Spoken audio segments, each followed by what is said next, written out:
Welcome back everybody.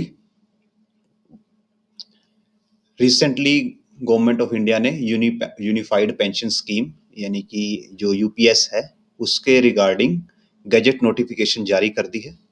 और उस gazette notification से जो इम्पोर्टेंट पॉइंट्स हैं वो हम आपके सामने लेके आए हैं। अगर आपको वीडियो पसंद आए तो आप इस वीडियो को लाइक कीजिए। जो आपके और साथी हैं जिनको यूपीएस के बारे में जानने की ज़रूरत है और जिनको यूपीएस और एनपीएस के बीच में सिलेक्शन करना है, तो हम ये भी बताएंगे कि कब तक आपको सिलेक्ट करना है और दोनों के बीच का थोड़ा सा बेसिक कंपैरिजन भी हम यहाँ पे डिस्कस करेंगे इस वीडियो में। और ये वीडियो थोड़ा सा लंबा हो सकता है, इसमें कुछ एग्जांपल्स भी होंगे जिनमें यूपीएस की कैलकुलेशंस है। होपफुली आप थोड़ा धैर्य रखें और वीडियो को पूरा देखें। और अगर अब तक यहाँ तक आप पहुँच गए हैं तो वीडियो को लाइक जरूर कर दीजिएगा, शेयर कर दीजिएगा और चैनल को भी सब्सक्राइब आप कर दीजिएगा, जिससे हमें मोटिवेशन मिलता है ऐसी वीडियो सीरीज को कंटिन्यू रखने। Let's start. तो जो हमने यहाँ पे जो भी लिया है वो सब हमने जो गवर्नमेंट की जो गजट नोटिफिकेशन है वहां से हमने ऑफिशियल लिया है। हमने कुछ भी बाहर से इंटरनेट से कुछ भी सोर्स नहीं किया। ये ऑफिशियल जो ऑर्डर है, गजट नोटिफिकेशन है, सब कुछ उससे लिया गया है। That's start. सबसे पहले एलिजिबिलिटी की, जो कि इस स्कीम में एलिजिबल कौन होगा। तो एलिजिबिलिटी के लिए आपके पास जो मिनिमम सर्विस है वो 10 इयर्स की होनी चाहिए क्वालिफाई करने के लिए। और मैक्सिमम सर्विस है वो आपकी 25 इयर्स की ही काउंट होगी, जो यहाँ पे लिखा है। यहाँ पे मैक्सिमम सर्विस आपकी 25 इयर्स की काउंट होगी। और यहाँ पे एक और सिनेरियो है कि अगर आपको वीआरएस लेना है तो जो आपकी यूपीएस है इसमें वीआरएस और नॉर्मल रिटायरमेंट को एक जैसा ही माना गया, प्रोवाइडेड कि आप वीआरएस 25 साल के बाद देते हो। और यहाँ पे जो पेंशन है, यहाँ पे आपको एक चीज ध्यान रखने की जरूरत है। जब हमने ये पूरा ऑर्डर पढ़ा था तो यूपीएस इज लाइक कि जो पैसा कंट्रीब्यूट हो रहा है वो पैसा सरकार का है। यूपीएस में way of dealing with money ऐसा है कि जो पैसा है वो सरकार का है और सरकार उस पैसे से आपको एक पेंशन देगी। अगर सरकार को लगता है कि आपने कुछ गड़बड़ किया या पे कुछ केसेस चल रहे हैं या कुछ भी आपने गलत किया है तो आपकी पेंशन को रोका जा सकता है। It's like that. जो एनपीएस होती है उसमें ऐसा कुछ नहीं होता। एनपीएस में सारा पैसा आपका होता है। आप डिसाइड करते हो कि आपको रिटायरमेंट के टाइम पे कितना लेना है और कितने की आपको पेंशन बनवानी है। ये एक मेजर डिफरेंस है यहाँ पे। स्टार्ट करते हैं इसके बेसिक्स से। तो जो मिनिमम सर्विस है एलिजिबिलिटी के लिए वो 10 इयर्स है और जो मिनिमम पेंशन मिलेगी आपको 10 साल की सर्विस करके वो 10,000 रुपये होगी। अगर 10 साल की सर्विस करने के बाद जो कैलकुलेटेड पेंशन है, यहाँ पे पेंशन कैलकुलेशन करने के लिए भी फॉर्मूला है। अगर कैलकुलेटेड पेंशन आपकी 10,000 से कम होती है तो वो आपको 10,000 मिलेगी और उसके लिए एक कंडीशन है। वो कंडीशन क्या है वो हम आगे डिस्कस करेंगे कि जो कंडीशंस हैं। कंडीशन ये है, अगर शॉर्ट में आपको बताएं, कि आपको कोई विड्रॉल नहीं किया होना चाहिए। कोई पार्शियल विड्रॉल अगर आप कर लेते हैं तो ये मिनिमम पेंशन की कंडीशन एप्लीकेबल नहीं होगी। कि चाहे आपने सर्विस 25 साल की कर ली हो और आपने कुछ अमाउंट विड्रॉल कर लिया और उस अमाउंट विड्रॉल करने के बाद आपकी पेंशन अगर 8,000 की बनती है तो 8,000 ही रहेगी, फिर आपको मिनिमम पेंशन 10,000 की नहीं यहाँ पे मिलने वाली। एंड अगर आप 25 साल से पहले अपनी सर्विस को फिनिश करते हो, यानी कि सपोज कीजिए आपकी सर्विस थी ही 24 साल की, तो उस सिनेरियो में आपको 24 साल के हिसाब से प्रोपोर्शनेट पेंशन मिलेगी, ना कि 25 साल के हिसाब से मिलेगी। बट अगर आप 25 साल से सर्विस ज्यादा करते हो तब जो एक्सेस ईयर्स हैं आपके वो काउंट नहीं किए जाएंगे पेंशन बनाने के लिए। हाँ, बट जो आपके लास्ट ईयर है उसका बेसिक जरूर लिया जाएगा। बट जो 25 साल से ज्यादा की सर्विस है वो पेंशन बनाने के लिए आपका काउंट यहाँ पे नहीं होगा। और एनपीएस में जो था, ये हम थोड़ा इस स्लाइड आपको एनपीएस का भी आइडिया दे देते हैं इसमें, कि एनपीएस में ऐसा कोई क्राइटेरिया नहीं है।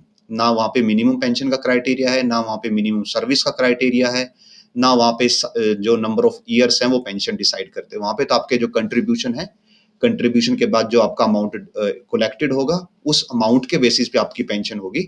ना कि आपके नंबर ऑफ ईयर्स पे पेंशन होगी। और ये ऑलरेडी आपको पता है कि एनपीएस में एक फिक्स पेंशन आपके लिए गारंटेड नहीं है। वहां पे भी आप एक फिक्स पेंशन ले सकते हो, बट वो पेंशन आपकी गारंटेड नहीं है। मीन्स आप स्टार्टिंग में ही अमाउंट नहीं बता सकते। वैसे आप यूपीएस में भी स्टार्टिंग अमाउंट नहीं बता सकते, बिकॉज आपकी सर्विस में क्या क्या होगा आपके साथ और कितना पे कमीशन लगेगा, क्या आपके इंक्रीमेंट्स होंगे, क्या डीए होगा, वो उसको सिमुलेट कर पाना, उसका अप्रोक्सीमेशन कर पाना is not that easy. So this is the first page जो हम आपको बता रहे थे कि मिनिमम सर्विस 10 साल की होगी, मैक्सिमम 25 साल के कंसिडरेशन किया जाएगा। और अगर आप पे कोई सिविल के क्रिमिनल केस नहीं है, यहाँ पे लिखा हुआ है which is not penalty under civil central civil services, means अगर आप पे कोई पेनल्टी नहीं है तो आपको पेंशन मिलेगी। यहाँ पे एनपीएस बेटर है, चाहे आप पे कोई पेनल्टी लग भी जाए, आपका पैसा जो एनपीएस का अमाउंट है वो आपका पैसा है, वो आपको 60 साल के बाद मिलेगा ही मिलेगा, कोई पेनल्टी उसको कुछ नहीं कर सकती। और यहाँ पे भी एक और यहाँ पे लिखा है कि अश्योर्ड पे out shall not be available in case of removal. अगर गवर्नमेंट आपको सर्विस से हटा देती है तो आपको अश्योर्ड पे आउट नहीं मिलेगा, और वहां पे यूपीएस एप्लीकेबल ही नहीं होगी, तो वहां पे नॉर्मल एनपीएस ही एप्लीकेबल होगी। आगे बढ़ते हैं। सो स्कीम के बेनिफिट्स दिए गए हैं। एक तो हमने आपको बताया था कि यहाँ पे वॉलंटरी रिटायरमेंट और नॉर्मल रिटायरमेंट को सेम ही माना गया है, प्रोवाइडेड कि आप वो 25 साल की सर्विस करने के बाद लेते हो। और मिनिमम पेंशन 10,000 हमने आपको बताया, और जो सर्विस क्वालिफिकेशन है वो 25 साल की है, उससे ज्यादा की क्वालिफिकेशन यहाँ पे काउंट नहीं की जाएगी। एक यहाँ पे एक जो चेंज आया है एनपीएस और यूपीएस में, वो हम यहाँ पे आपको बता देते हैं। चेंज ये है कि अगर एम्प्लॉय की रिटायरमेंट के बाद डेथ होती है, रिटायरमेंट से पहले की बात नहीं हो रही, रिटायरमेंट से पहले के बारे में यहाँ पे कुछ मेंशन नहीं किया गया। अगर एम्प्लॉय की रिटायरमेंट के बाद डेथ होती है तो उस सिनेरियो में जो स्पाउस को पेंशन मिलेगी उनके, वो 60% ऑफ द ओरिजिनल होगी। मींस सपोज कर लीजिए कि स्पाउस को जो आपका एम्प्लॉय था उसको 100 रुपए पेंशन मिल रही थी और उस टाइम पे 50% डीए है, तो उसको as a sum total 150 rupees की पेंशन मिल रही थी। तो अब क्या होगा, अगर आप जो एम्प्लॉय है उसकी डेथ हो जाती है, तब आपको ये जो 100 जो आपका बेसिक पेंशन थी इसका 60% प्लस इसके ऊपर आपको जो डीए होगा वो आपको इसके साथ वो डीए वाला पार्ट मिलेगा, तो ये जो आपके स्पाउस को मिलेगा। और यहाँ पे एक और चीज जो मेंशन नहीं है, होपफुली इन फ्यूचर शायद हो जाए जब रिवाइज नोटिफिकेशन वगैरह आए, कि अगर स्पाउस की भी डेथ हो जाती है तो क्या होगा। तो होप एज पर यहाँ पे मेंशन नहीं है, और यहाँ पे ओनली वाइफ के बारे में ही स्पेसिफिकली मेंशन है। क्लियरली यहाँ पे वाइफ के बारे में मेंशन किया गया है। Immediately before his demise will assure to legally wedded spouse, spouse legally wedded on the date of superannuation और the date of voluntary retirement. यहाँ पे सिर्फ स्पाउस मेंशन किया गया है वर्डिंग में, तो इसका मीनिंग ये है कि अगर स्पाउस की भी डेथ हो जाती है तो जो अमाउंट है पूरा का पूरा जो डिपॉजिट हुआ था वो पूरा का पूरा गवर्नमेंट को चला जाएगा। बट एनपीएस में ऐसा नहीं है। एनपीएस में जो पूरा अमाउंट है, अगर एम्प्लॉय की डेथ होती है तो उसके स्पाउस को मिलेगा, अगर स्पाउस की भी डेथ हो जाती है तो बच्चों को मिल सकता है, अगर बच्चे अवेलेबल नहीं है तो पेरेंट्स को मिल सकता है, अगर पेरेंट्स अवेलेबल नहीं है तो जो भी लीगल हेयर होगा, जो भी उनका नियरेस्ट ब्लड रिलेशन में या कोई भी लीगल हेयर होगा, पैसा सारा का सारा उसको मिलेगा। तो यहाँ पे ये बेसिक डिफरेंस है यहाँ पे यूपीएस और एनपीएस में। यूपीएस में इट्स लाइक कि जो पैसा है वो सरकार का है और सरकार उससे आपको पेंशन दे रही है, और एनपीएस में ऐसा है कि जो पूरा पैसा है वो आपका है और आप उसको किसी फंड मैनेजमेंट अथॉरिटी को दोगे, किसी बैंक को दोगे रिटायरमेंट के टाइम पे, और वो उस पैसे के बेसिस पे आपकी पेंशन को डिसाइड करेगा। तो ये दोनों में यहाँ पे थोड़ा बेसिक डिफरेंस है वे ऑफ वर्किंग में। इससे आगे बढ़ते हैं, और यहाँ पे डीए मेंशन किया गया है कि जो डीए है वो अवेलेबल होगा, और जिस दिन से पेंशन स्टार्ट होगी उसी दिन से डीए भी मिलना उसके साथ स्टार्ट हो जाएगा।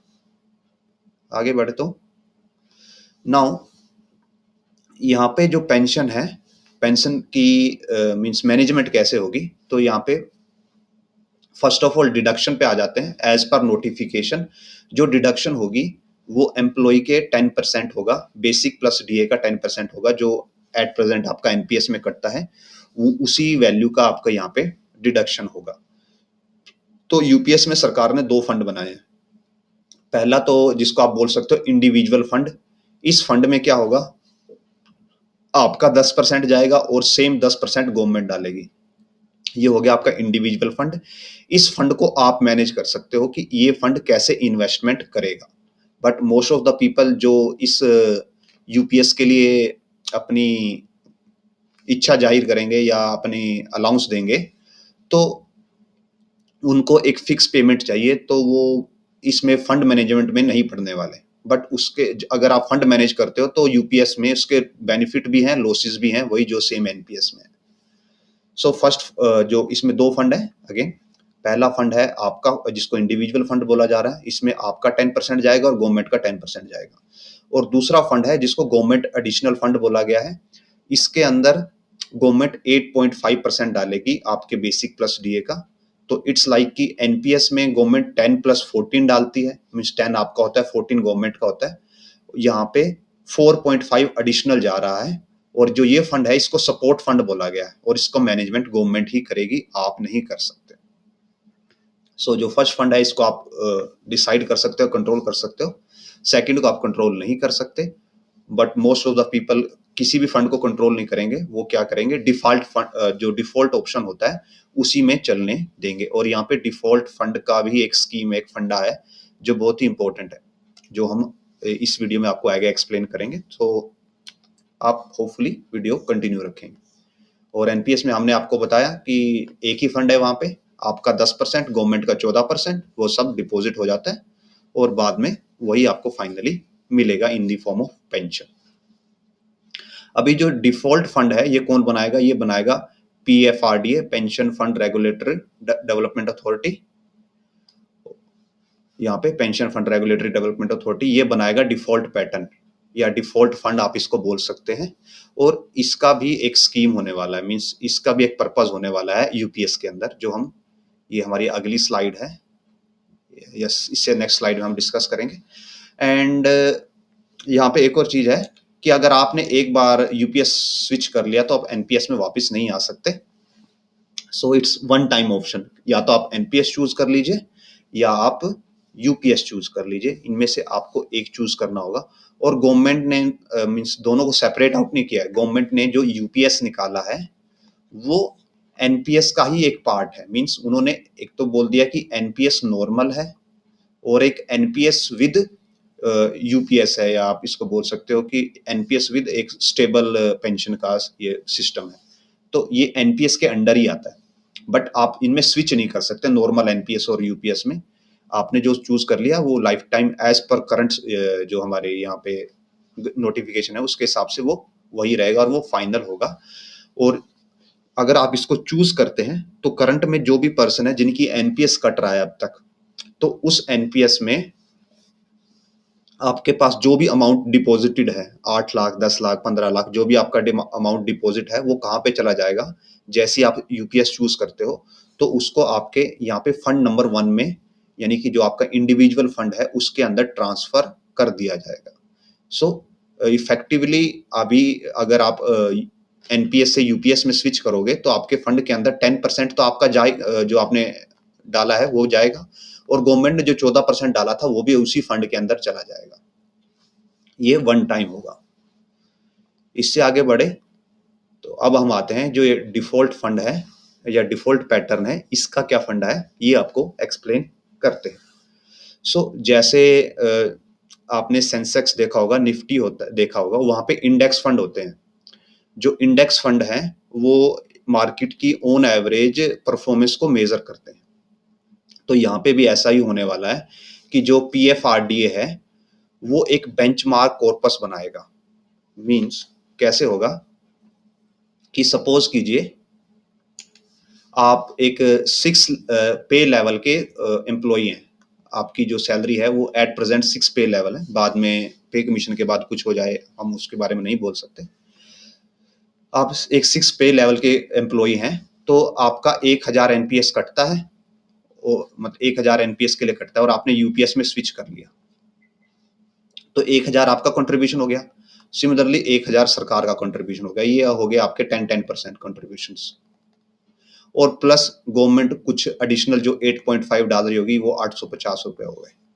तो जो ये 850 रुपए हैं ये सेकंड फंड के अंदर है और ये जो टोटल 2000 रुपए हैं ये फर्स्ट फंड के अंदर है।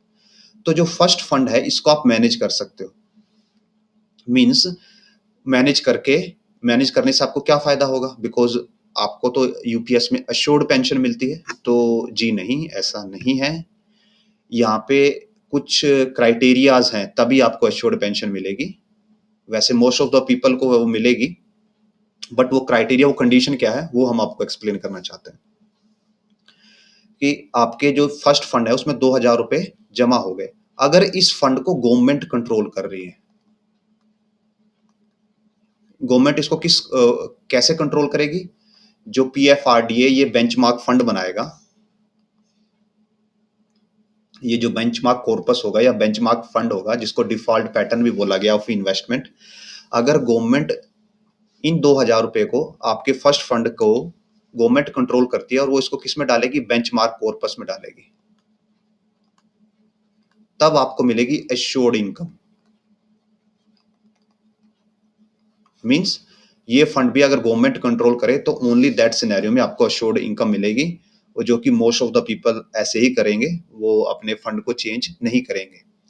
क्या होगा अगर आप फंड चेंज कर देते हो? अगर आपने फंड चेंज कर दिया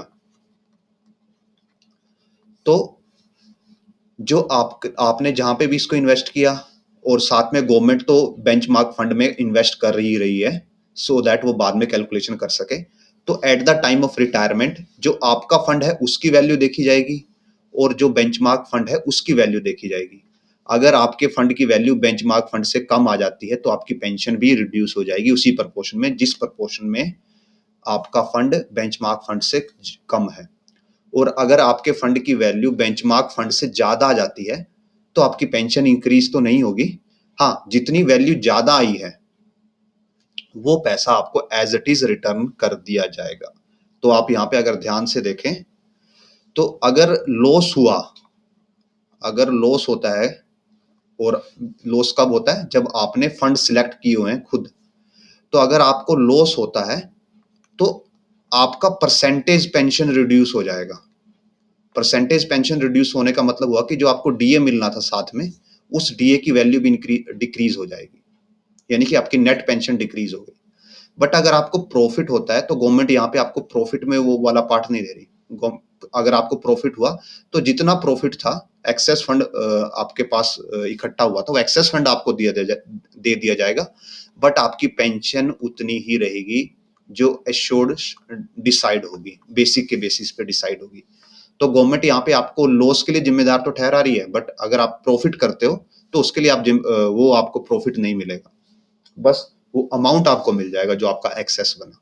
बट अगर आपका लॉस हुआ तो वो पूरा लॉस आपको पूरी पेंशन में झेलना पड़ेगा, क्योंकि परसेंटेज डिक्रीमेंट के साथ जो डीए आपको एडिशनल मिलता है वो डीए भी उतना ही कम हो जाएगा।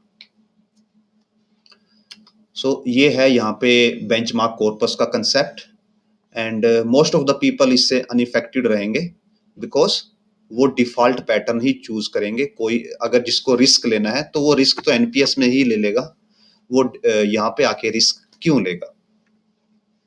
सो इससे आगे बढ़ते हैं। नाउ यहाँ पे जो मेन पॉइंट है इस स्लाइड का हमारा, इसका दैट इज पॉइंट नंबर 11। ये जो बाकी के 8, 9, 10 थे ये हमने आपको ऑलरेडी एक्सप्लेन कर दिया। हाँ, और इसमें 10th नंबर है कि जो यूपीएस है वो फंड बेस्ड पेंशन सिस्टम है और ये रिलाई करता है regular and timely accumulation of investment as applicable contribution both from the employee and employer.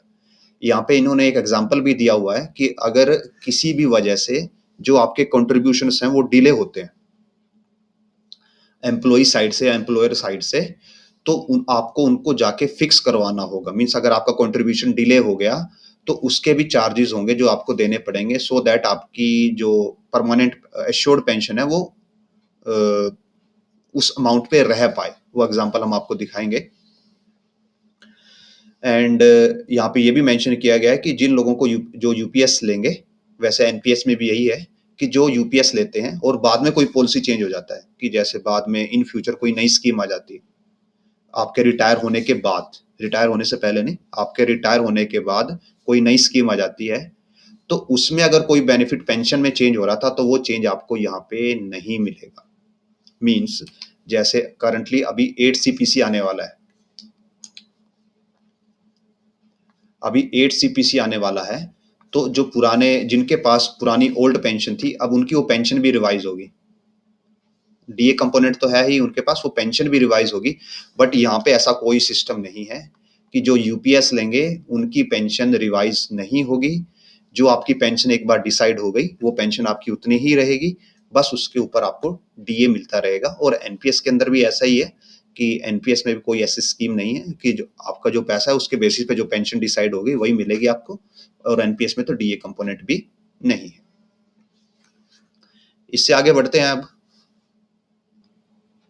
ये मोस्टली जो किया गया है, ये गवर्नमेंट ने उसको देखते हुए किया है कि जैसे मिलिट्री में था कि जहाँ पे वन रैंक वन पेंशन वाला वो था कि लोगों की पेंशन डिफर हो जा रही थी और फिर वो केस करके ये सब कर रहे थे।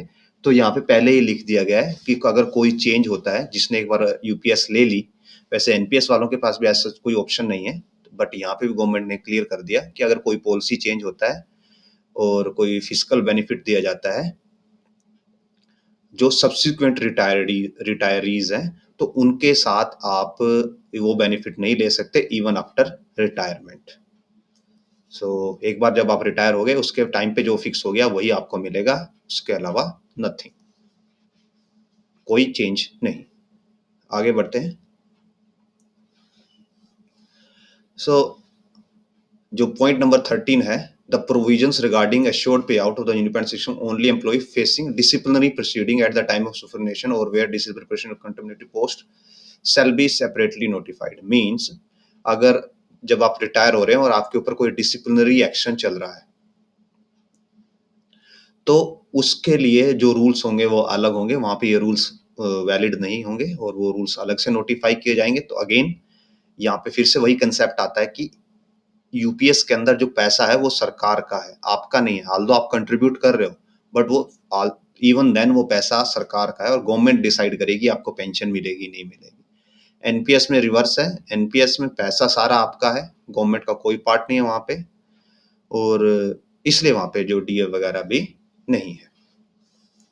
और जो यूपीएस है, ये यूनिफाइड पेंशन स्कीम, उसको 1 अप्रैल 2025 से एनरोलमेंट किया जा सकता है। On the basis of that आप एनरोल कर सकते हो। अब हम इसके एग्जांपल्स पे चलते हैं। कुछ एग्जांपल्स भी प्रोवाइड किए गए हैं और ये एग्जांपल हमने खुद नहीं बनाए, ये खुद जो गजट नोटिफिकेशन है उसके अंदर प्रोवाइड किए गए हैं, तो आप इनको ऑथेंटिक मान सकते हैं। सो मूविंग टू एग्जांपल्स, यहाँ पे कुछ जो कंडीशंस हैं कि जो एग्जांपल्स हैं उनको यूज करने के लिए कुछ बेसिक सिनेरियोज दिए गए हैं। कि पहला क्या है कि जो एम्प्लॉई है उसकी 12th मंथली बेसिक का एवरेज कितना है, 45,000 है। और यहाँ पे आपको अगर कि जो पहले ओल्ड पेंशन स्कीम थी उसके अंदर लास्ट बेसिक लिया जाता था, यहाँ पे ऐसा नहीं है, यहाँ पे 12th मंथली बेसिक लिया गया है। इसका रीजन ये है कि अगर आपको जस्ट बिफोर रिटायरमेंट कोई प्रमोशन मिल जाए, रिटायरमेंट से 2 महीने पहले, 6 महीने पहले अगर आपको कोई प्रमोशन मिल जाए, तो उस प्रमोशन से आपकी सैलरी जो आपकी ये है पेंशन है उसमें इतना फर्क ना पड़े। इन शॉर्ट ये रीजन है यहाँ पे 12th मंथ बेसिक का एवरेज लेने के लिए। और अगेन मिनिमम क्वालिफिकेशन जो क्वालिफाइंग है वो 25 ईयर्स है, और नॉट एक्चुअली 25 ईयर्स, जब कैलकुलेशन होगी तो वो महीनों में काउंट होगा कि कितने महीने आपने पूरे किए। तो मिनिमम यहाँ पे 300 महीने होने चाहिए अगर आपको वो अश्योर्ड पेंशन चाहिए। और कोई मिसिंग क्रेडिट नहीं होना चाहिए, रेगुलर क्रेडिट होना चाहिए। और डिफॉल्ट पैटर्न अज्यूम किया गया है यहाँ पे, बिकॉज जो गवर्नमेंट अगर आपका डिफॉल्ट पैटर्न यूज नहीं करते मीन्स वो बेंचमार्क वाला, तो पेंशन चेंज हो जाएगी और आपने कोई पार्शियल विड्रॉल नहीं किए। सो उसके बेसिस पे ये एग्जांपल्स हैं। तो पहला एग्जांपल जो दिया गया है कि जो आपका फर्स्ट अकाउंट है, जो आपका फर्स्ट अकाउंट है अज्यूम कीजिए उसके अंदर ये 50 लाख रुपीस जमा हो जाते हैं। आई थिंक 50 लाख ये, और ये 50 लाख रुपए 10,000 यूनिट्स के बराबर है। यहाँ पे इंपॉर्टेंट चीज पैसा नहीं है, यहाँ पे यूनिट्स हैं। जैसे एनपीएस में आपके शेयर्स परचेज होते हैं, किसके, कुछ म्यूचुअल फंड्स के आपके पास शेयर परचेज होते हैं एट सम एनएवीज। तो जो आपके नंबर ऑफ शेयर्स हैं वो ये यूनिट्स हैं, ये आप इनको यूनिट्स बोल लीजिए, शेयर बोल लीजिए। ये शेयर यहाँ पे इंपॉर्टेंट है कि आपने आपके लाइफ टाइम में इतने शेयर बने और उन शेयर्स की at the time of retirement ये वैल्यू है। ये ध्यान रखने की चीज है यहाँ पे कि उन शेयर्स की रिटायरमेंट के टाइम पे ये वैल्यू है। और जो गवर्नमेंट ने अपना बेंचमार्क कॉर्पस बनाया हुआ था जिसको डिफॉल्ट स्कीम बोला जाता है, उसके अंदर भी 10,000 यूनिट्स होंगी और उन 10,000 यूनिट्स की ये वैल्यू है। तो इन दोनों वैल्यूज को कंपेयर किया जाएगा यहाँ पे। तो इसको बीसी बोला गया है, इसको आईसी बोला गया है। तो हियर इज द फॉर्मूला। जो यहाँ पे पी है वो आपके लास्ट 12 महीने के का बेसिक का एवरेज है बाय 2 प्लस क्यू, ये है नंबर ऑफ इंस्टॉलमेंट जो आपने पी की या नंबर ऑफ क्रेडिट्स जो आपने किए, जो कि 25 साल में 25 गुना 12 आप करोगे यानी कि 300 करोगे। और यहाँ पे आता है आईसी बाय बीसी, यानी कि ये जो आपका फंड है उसका रिटर्न अगर आप डिफॉल्ट यूज करते हो तो ये आईसी बाय बीसी 1 हो जाएगा, और अगर आप अलग से फंड चूज करते हो तो यहाँ पे रेशियो आएगा। और अब यहाँ पे देखिए आप कि जो क्यू है, ये Q, if Q exceed 300 it will be taken as 300। Means अगर आपकी सर्विस 25 साल से ज्यादा है तब आपकी पेंशन में सिर्फ 25 साल ही काउंट होंगे। बट अगर आपकी सर्विस 25 साल से कम हो जाती है तब वो 25 साल से कम वाला पार्ट काउंट होगा, यहाँ पे ज्यादा वाला काउंट। मीन्स ज्यादा पेंशन सरकार नहीं देना चाहती, हाँ कम जरूर देना चाहती। सो एज पर फॉर जो हमारा एग्जांपल था कि 12 महीने का बेसिक का एवरेज 45,000 था, उसको 2 से डिवाइड कर दिया, मल्टीप्लाई नंबर ऑफ जो आपने इंस्टॉलमेंट्स दिए, यहाँ पे सपोज 300 आपने पूरे 25 साल किए और आपने डिफॉल्ट स्कीम यूज की थी, तो ये हो जाता है आपका पेंशन का बेसिक यानी कि 22,500, और इसमें प्लस आपको मिल जाएगा जो डीए है उस टाइम का। ये है एग्जांपल नंबर 1। नेक्स्ट एग्जांपल पे बढ़ते हैं। ये एग्जांपल है जहां पे एम्प्लॉय ने 15 साल सर्विस की है और उस 15 साल में अगेन डिफॉल्ट स्कीम में उसका 30 लाख रुपए जमा हुआ, उसकी 8,000 यूनिट थी। बिकॉज उसने डिफॉल्ट पैटर्न यूज किया है तो जो बेंचमार्क होगा वो भी सेम ही होगा, बिकॉज जब आप डिफॉल्ट चूज करते हो तो आपका पैसा बेंचमार्क में ही जाता है। तो उसके बेसिस पे, बिकॉज यहाँ पे 15 साल है तो 180 महीने, तो यहाँ पे क्यू की वैल्यू कितनी हो जाएगी, 180 हो जाएगी, और आईसी बाय बीसी तो 1 ही रहेगा बिकॉज डिफॉल्ट चूज किया गया था। तो इसके बेसिस पे यहाँ पे पेंशन बन जाती है 13,500 प्लस जो डियरनेस रिलीफ होगा वो। आगे बढ़ते हैं। ये 10 साल के लिए है कि जब आपने 10 साल सर्विस की है ओनली, तो 10 साल के बेसिस पे कैलकुलेशन, तो 10 साल के बेसिस पे 120 महीने हो जाएंगे, क्यू की वैल्यू हो जाएगी 120, और इसके हिसाब से जब कैलकुलेशन की जाती है तो पेंशन बनती है 9,000 रुपए इस सिनेरियो में जब आपका 12 महीने का एवरेज का बेसिक एवरेज 45,000 था। अब बिकॉज यहाँ पे मिनिमम पेंशन है तो आपको 9,000 की जगह पे कितना मिलेगा, 10,000 मिलेगा, कि 10,000 तो मिनिमम पेंशन है ही, कि अगर आप 10 ईयर सर्विस कर लेते हो और कोई क्रेडिट मिस नहीं होता और साथ में नो विड्रॉल, आपने कोई विड्रॉल नहीं किया, प्लस जो आपका फंड था वो डिफॉल्ट में था, तो उस सिनेरियो में आपको मिनिमम पेंशन मिलेगी जो कि 10,000 के इक्वल होगी। अब आगे बढ़ते हैं। अब आते हैं केसेस जहां पे विड्रॉल होते हैं या पार्शियल विड्रॉल्स होते हैं। अब जैसे ही पार्शियल विड्रॉल आ जाएगा सिनेरियो में, तब मिनिमम पेंशन का क्राइटेरिया फिनिश हो जाता है, तब मिनिमम पेंशन एप्लीकेबल नहीं होगी। मींस अगर आपने अपने अमाउंट से जो आपका फंड नंबर 1 है, फंड नंबर 1 है, अगर आप इससे कोई पैसा विड्रॉ कर लेते हो किसी भी इमरजेंसी की वजह से, मेडिकल इमरजेंसी की वजह से या बच्चों के लिए या किसी और भी कारण की वजह से आप फंड नंबर 1 से पैसा विड्रॉ कर लेते हो, तब ये मिनिमम पेंशन एप्लीकेबल नहीं होगा। और एनपीएस में भी आप विड्रॉ कर सकते हो, और बिकॉज एनपीएस में तो मिनिमम पेंशन का कंसेप्ट ही नहीं है तो वहां पे तो ये सिस्टम आता ही नहीं। बट इट्स लाइक कि अगर आपने कोई पैसा निकाल लिया फंड नंबर 1 से और आपने वो पैसा वापस नहीं डाला, तब आपके पास कोई मिनिमम पेंशन नहीं होगी। तब अगर आप उस सिनेरियो में अगर आपकी पेंशन 9,000 बनती है तो आपको 9,000 ही मिलेगी। So let's go, here it is example. ये वो एग्जांपल है कि कोई एम्प्लॉय था, उसके 22 लाख का फंड था जो उसका डिपॉजिट हुआ था, और उसने कोई पार्शियल विड्रॉल कर लिया। मींस फिर हाँ, उसने 10 साल सर्विस की और पार्शियल विड्रॉल किया उसने। पार्शियल विड्रॉल करने के बाद उसका जो रिटायरमेंट के टाइम पे जो फंड में पैसा था वो था 8800 यूनिट और 22 लाख के बराबर।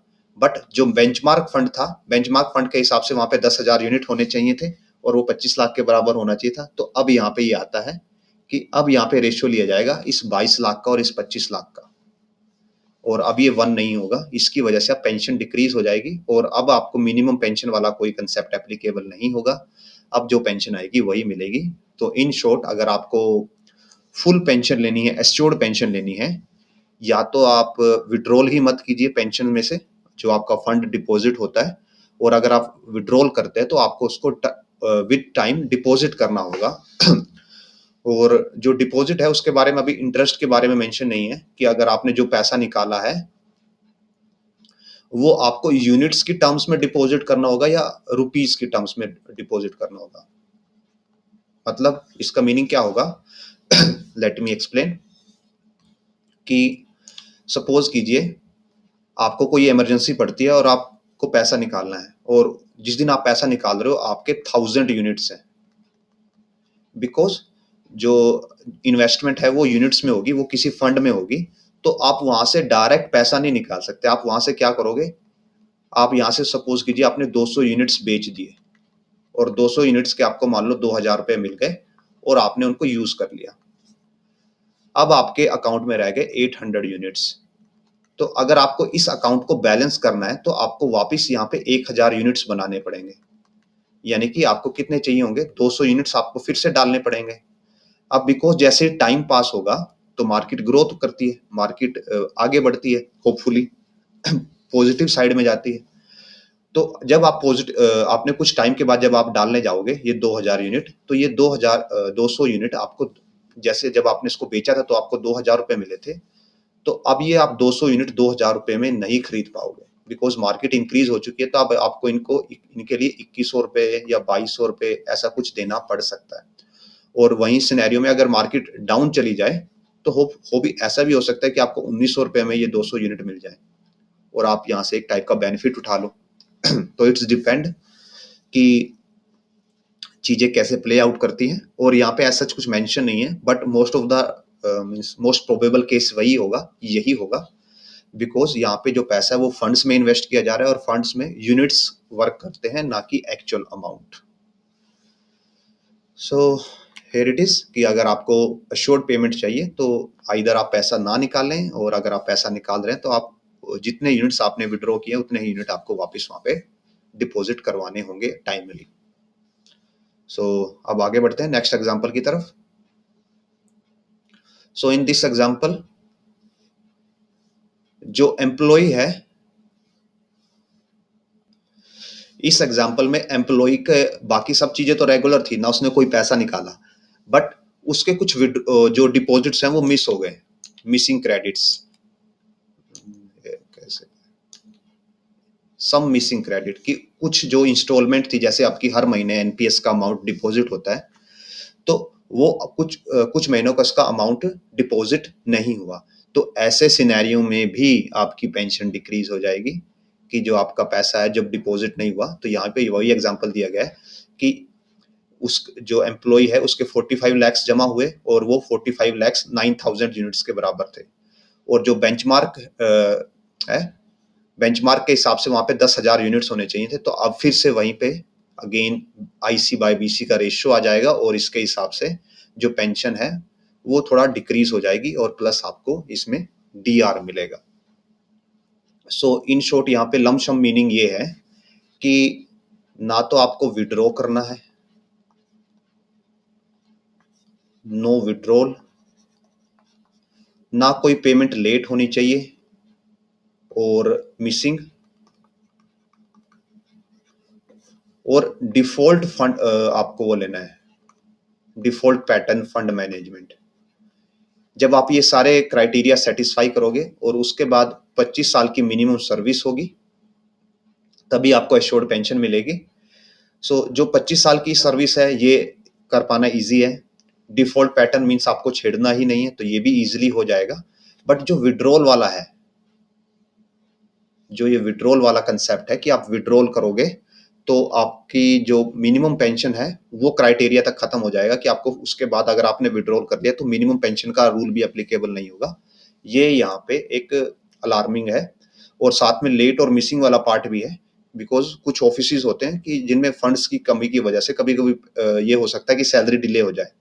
तो अगेन उस सिनेरियो में भी ऐसा पॉसिबल हो सकता है कि आपकी पेंशन डिक्रीज हो जाए, बट वो कंपनसेट हो सकती है कब? जब आपकी सर्विस 25 साल से ज़्यादा हो जाए, तो कि जो आपका 26वें साल का अमाउंट है वो भी यहाँ पे जाएगा, तो वो इस बेंचमार्क फंड को यूनिट्स के बराबर कर ले या इससे एक्सीड कर जाए, सो दैट आपको जो एक्सीडेड यूनिट्स हैं वो बाद में मिल जाए। एंड अगेन यहाँ पे एक और चीज है जो बताई नहीं गई है, मीन्स क्लियर नहीं की गई है, कि सपोज कीजिए आपकी सर्विस 30 साल की है, 30 ईयर्स ऑफ आपकी सर्विस है, तो आपका पैसा यहाँ पे 30 साल तक जमा होता रहेगा और उसके बेसिस पे यहाँ पे यूनिट्स जनरेट होंगी। बट जो बेंचमार्क फंड है वो सिर्फ 25 साल के लिए है, वो 25 साल के बेसिस पे कैलकुलेशन करेगा। तो यहाँ पे जो आपका एक्सेस अमाउंट जमा होगा उसका क्या होगा? मोस्ट प्रोबेबली उसको आपको रिटर्न कर दिया जाएगा at the day of retirement, but as per यहाँ पे कुछ लिखा नहीं गया है। सिर्फ ओनली वो सिनेरियो मेंशन है कि जब फंड आप मैनेज करते हो खुद। तो वो एग्जांपल भी आपको शो करते हैं। So here it is. So ये वही एग्जांपल अगेन, कि अगर आपने पार्शियल विड्रॉल कर लिया या फिर आपने अपने हिसाब से इन्वेस्टमेंट किया, तो अगर आपके यूनिट्स कम हो जाते हैं इन्वेस्टमेंट के एज कंपेयर टू जो बेंचमार्क कॉर्पस है, तो अगेन आपकी पेंशन रिड्यूस हो जाएगी। तो यहाँ पे मींस पेंशन रिड्यूस करने के मल्टीपल वेज दिए हैं गवर्नमेंट ने, अगर आप करना चाहते हैं तो अश्योर्ड पेंशन को अपने को। एंड लास्ट यहाँ पे जो लास्ट थिंग है, वो आपका जो लमसम अमाउंट है वो कैसे कैलकुलेट होगा। तो लमसम अमाउंट के लिए यहाँ पे क्या किया जाएगा, तो वो कैलकुलेशन करने के लिए आपका बेसिक प्लस डीए देखा जाएगा at the time of retirement, और फिर ये काउंट किया जाएगा कि आपने कितने साल की सर्विस कंप्लीट की है। सपोज कीजिए अगर आपने 20 साल की सर्विस की है, तो 20 साल में जो 6 महीने हैं उसकी टर्म 40 बार पूरी हो जाएगी। और अगर आपने 25 साल सर्विस की है तो उसमें 6 महीने की टर्म 50 बार पूरी हो जाएगी। और अगर आपने 30 साल सर्विस की है तो उसमें 6 महीने की टर्म 60 बार पूरी हो जाएगी। तो यहाँ पे 25 साल की कैप नहीं है, जो लमसम अमाउंट है इसमें लमसम अमाउंट में 25 साल वाली कैप नहीं है। ये 25 साल से अगर आप ज्यादा सर्विस करते हो तब उसके बेसिस पे भी आपको मिलेगा। तो आपका लास्ट बेसिक प्लस डीए का 1/10 कर दिया जाएगा और उसको मल्टीप्लाई कर दिया जाएगा नंबर ऑफ जो 6 मंथ्स हैं आपने कंप्लीट किए हैं, यानी कि आप इसको बोल सकते हो जो नंबर ऑफ ईयर की सर्विस है मल्टीप्लाई टू, उससे आपको उसके बेसिस पे आपको एक लंप सम पेमेंट मिलेगा, जो यहाँ पे एक एग्जांपल के थ्रू करके दिखाया गया है कि अगर बेसिक 45,000 है, डियरनेस अलाउंस यहाँ पे 53% माना गया है एग्जाम्पल के लिए, तो टोटल बनता है 68,850। तो इसको 10 से डिवाइड कर देंगे, 6,885 रुपए। तो अगर आपने 10 साल सर्विस की यानी कि 120 महीने 120 मंथ, और इसमें 6 महीने कितनी बार कंप्लीट हो गए, 20 बार कंप्लीट हो गए, 10 साल का डबल, तो ये 20 से मल्टीप्लाई हो जाएगा, ये 6,885। और ऐसे ही अगर आपने 35 ईयर्स तक सर्विस की, जो कि बहुत ही रेयर है, तब आपका ये 70 से मल्टीप्लाई हो जाएगा। सो दैट्स हाउ आपका लंप सम डिसाइड होगा।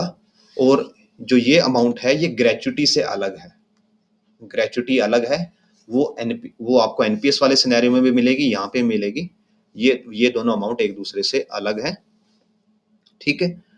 सो ये है जो यूपीएस है, हमने उसको आपको एक इजी वे में एक्सप्लेन करने की कोशिश की है। होपफुली हमने जो एक्सप्लेन किया, अगर आपने यहाँ तक वीडियो देखा है, कंप्लीट वीडियो देखा है, तो आपके लिए मैक्सिमम चीज़ें क्लियर हो गई होंगी। इन फ्यूचर हम एक कंपैरेटिव वीडियो भी लेके आएंगे जहाँ पे हम नंबर्स में कैलकुलेशन करेंगे कि कैसे आप एनपीएस और यूपीएस को कंपेयर कर सकते हो, नंबर गेम कैसा रहेगा।